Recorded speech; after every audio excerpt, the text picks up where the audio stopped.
बेटा, हमारा एक्सीडेंट हो गया है। मुझे तो ज़्यादा चोट नहीं आई, लेकिन तेरी माँ की हालत गंभीर है। कुछ पैसों की ज़रूरत है और तेरी माँ को खून भी देना है।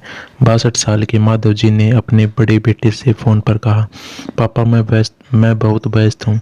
आजकल मेरा आना नहीं हो सकेगा। मुझे विदेश में नौकरी का पैकेज मिला है, तो उससे उसी की तैयारी कर रहा हूँ। आपका भी तो यही सपना था ना, इसलिए हाथ भी तंग चल रहा है। पैसे की व्यवस्था कर लीजिए, मैं बाद में दे दूंगा। उनके बड़े इंजीनियर बेटे ने जवाब दिया। उन्होंने अपने दूसरे डॉक्टर बेटे को फ़ोन किया, तो उसने भी आने से मना कर दिया। उसने अपने ससुराल में शादी में जाना था। हाँ, इतना ज़रूर कहा कि पैसों की चिंता मत कीजिए, मैं भिजवा दूंगा। यह अलग बात है कि उसने कभी पैसे नहीं भिजवाए। उन्होंने मायूसी से फ़ोन रख दिया। अब उस नालायक को फ़ोन करके क्या फ़ायदा, जब ये दो लायक बेटे कुछ नहीं कर रहे, तो वो नालायक क्या कर लेगा। उन्होंने सोचा और बोझिल कदमों से अस्पताल में पत्नी के पास पहुंचे और कुर्सी पर ढेर हो गए। पुरानी बातें याद आने लगी। माधव राय जी स्कूल में शिक्षक थे। उनके 3 बेटे और एक बेटी थी।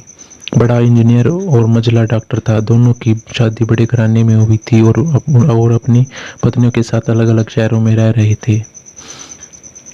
बेटी की शादी भी उन्होंने खूब धूमधाम से की थी। सबसे छोटा बेटा पढ़ाई में ध्यान नहीं लगा पाया था। 11वीं के बाद उसने पढ़ाई छोड़ दी और घर में ही रहने लगा। कहता था, मुझे नौकरी नहीं करनी, अपने माता पिता की सेवा करनी है। इसी बात पर मास्टर साहब उससे बहुत नाराज रहते थे। उन्होंने उसका नाम ही नालायक रख दिया था। दोनों बड़े भाई पिता के आज्ञाकारी थे, पर वह गलत बात पर उनसे भी बहस कर बैठता था। इसलिए माधव जी उसे पसंद नहीं करते थे। जब माधव जी रिटायर हुए तो जमा पूंजी कुछ भी नहीं थी। सारी बचत दोनों बच्चों की उच्च शिक्षा और बेटी की शादी में खर्च हो गई। शहर में एक घर, थोड़ी जमीन और गांव में थोड़ी सी जमीन थी। घर का खर्च उनकी पेंशन से चल रहा था।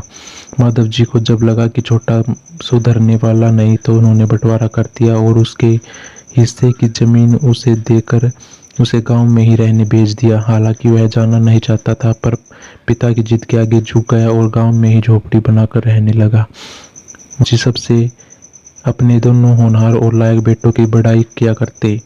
उनका सीना गर्व से चौड़ा हो जाता था, पर उस नालायक का नाम भी नहीं लेते थे। 2 दिन पहले दोनों पति पत्नी का एक्सीडेंट हो गया था। वह अपनी पत्नी के साथ सरकारी अस्पताल में भर्ती थे और डॉक्टर ने उसकी पत्नी को ऑपरेशन करने को कहा था।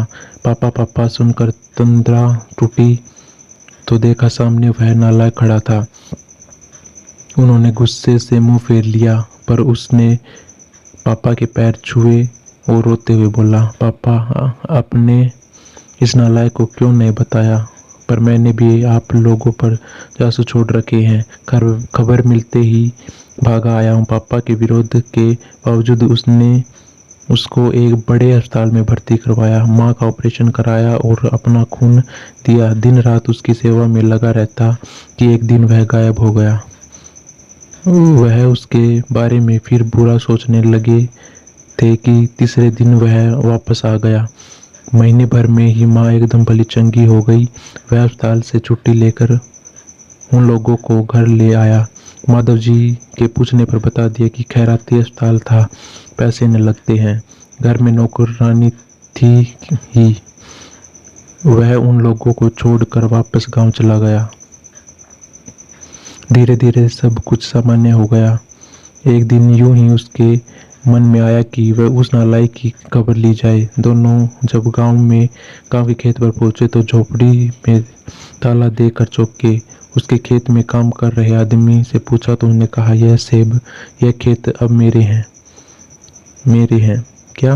पर यह खेत तो उन्हें बहुत आश्चर्य हुआ। हाँ, उसकी माँ की तबीयत बहुत खराब थी। उसके पास पैसे नहीं थे तो उसने अपने सारे खेत बेच दिए। वह रोजी रोटी की तलाश में दूसरे शहर चला गया है। बस यह झोपड़ी उसके पास रह गई है। यह रही उसकी चाबी। उस आदमी ने कहा। वह झोपड़ी में दाखिल हुए तो बस उस नालायक की याद आ गई।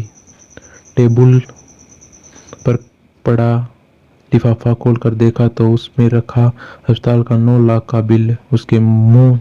उन्होंने अपनी पत्नी से कहा, जानकी तुम्हारा बेटा नालायक तो था ही, झूठा भी निकला। अचानक उसकी आंखों से आंसू गिरने लगे और वह जोर से चिल्लाई, तू कहाँ चला गया नालायक?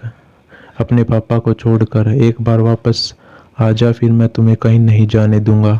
उसकी पत्नी के आंसू भी बह जा रहे थे और माधव जी को इंतजार था अपने नालायक बेटे को अपने गले से लगाने का। सचमुच बहुत नालायक था वो।